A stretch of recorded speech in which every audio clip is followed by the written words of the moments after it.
Hey everybody, it's Jason Blaha here, and today I want to chat with you guys a little bit about determining how much weight to use on your working sets. And this is one of the reasons that I stress so much that people need to know their maxes. We need to max out, and we need to max out regularly. And you're not going to see me advocating training systems where people aren't hitting maxes on a very regular basis. Whether it's weekly, whether it's every 3 weeks, every 4 weeks, depending upon which system you're using out there. But we need to know our maxes because RPE is lazy. RPE is lazy. So when I say this, we can also extrapolate other things over. People say, well, what do you mean? Well, if you know your deadlift, you know how much to use on a glute bridge, or you know what a goal is. Your goal should be to get to about 85% of your deadlift max for sets of 10, right? Because we're going to get in a minute to just talking about our main lifts. On a strict Pendlay row, you should be pretty close to as strong as your bench press. So you can use your max bench to program a Pendlay row. And if you happen to get stronger, then you get stronger. But we're talking about fairly strict Pendlay rows with minimal cheating. Good morning should be very close to your max squat. Your power good morning should be close to what you can squat. And maybe you could work off of slightly smaller percentages to work it up, but your long-term goal, your goal should be to get your good morning as high as your squat, which means we can program. Again, you'll have to start lighter and build up to it. As a goal to reach would be to program it the same as your squat. So what sort of percentages do I personally use for myself? What do I use for clients? Well, you guys will notice in this video above I have clips of me doing 2 different types of squats and then following numbers of rep work afterwards.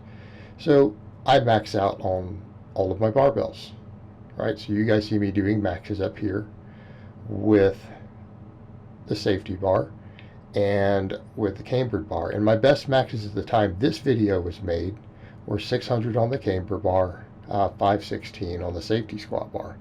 So what do I use for rep work?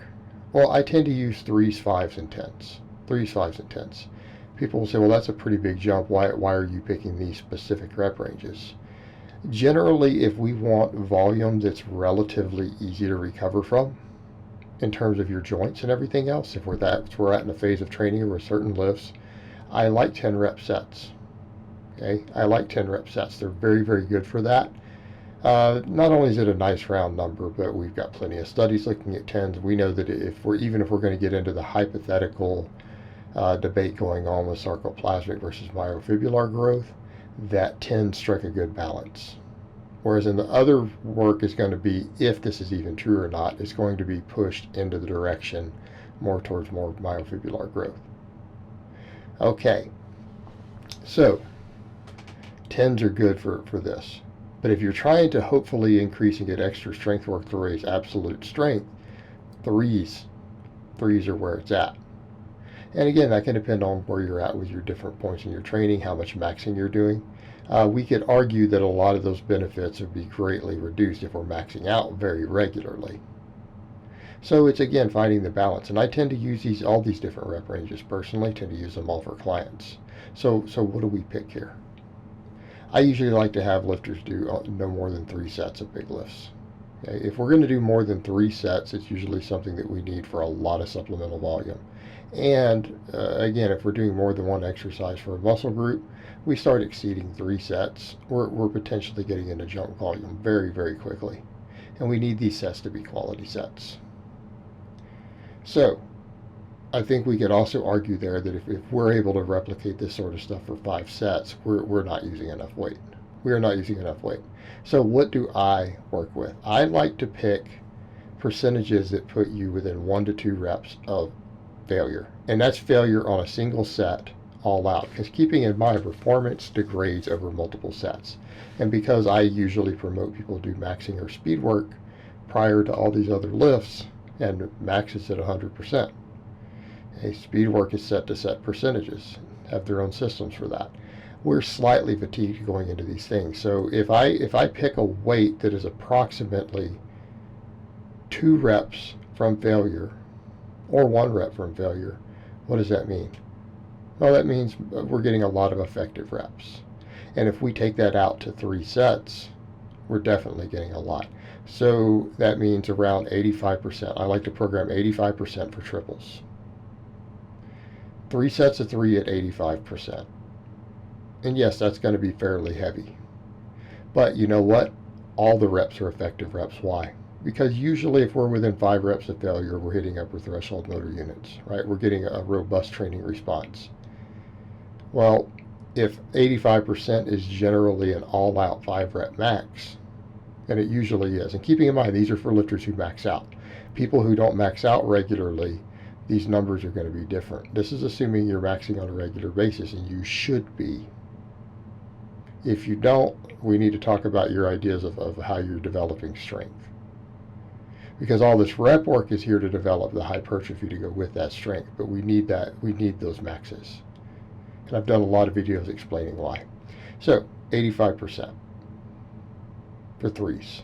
And if we do that, that means we get 9 total effective reps, because they're all effective. At 85% or higher, every single rep that you do hits upper threshold muscle fibers and motor units. I like to do 80% for 5s, so 3 sets of 5 at 80%. And yeah, that's more challenging than it sounds. Some people say, well, isn't that a 7-rep max? Yeah, but it starts building up very, very quickly. But we come back over to the point. We're getting at least 3 effective reps per set. At least 3%.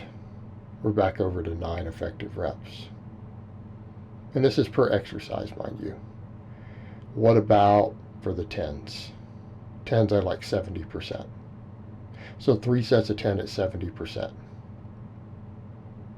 And this is a lot of the basis of the Orton mode training, by the way. This is largely the foundation of it, for using maxes to determine our strength levels all the time, and then programming off that for everything else, for all of our volume.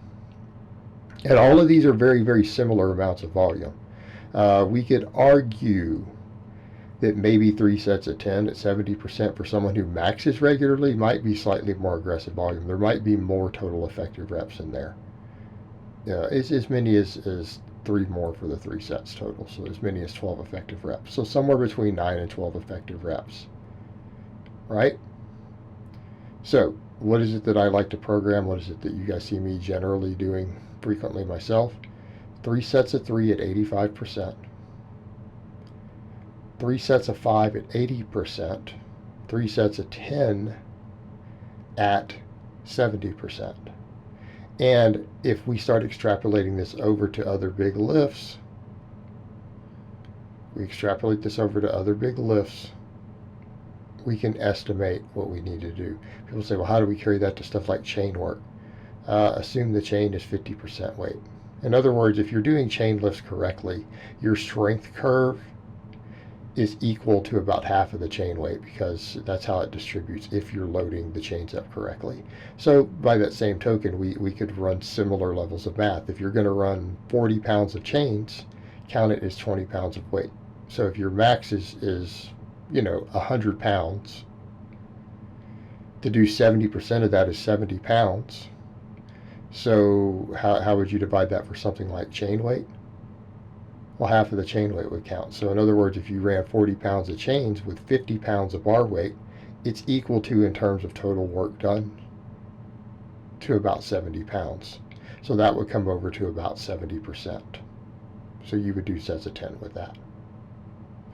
All right, guys, so that's really all I have to say on that today. I hope it's been informative, and I will talk to you guys next time.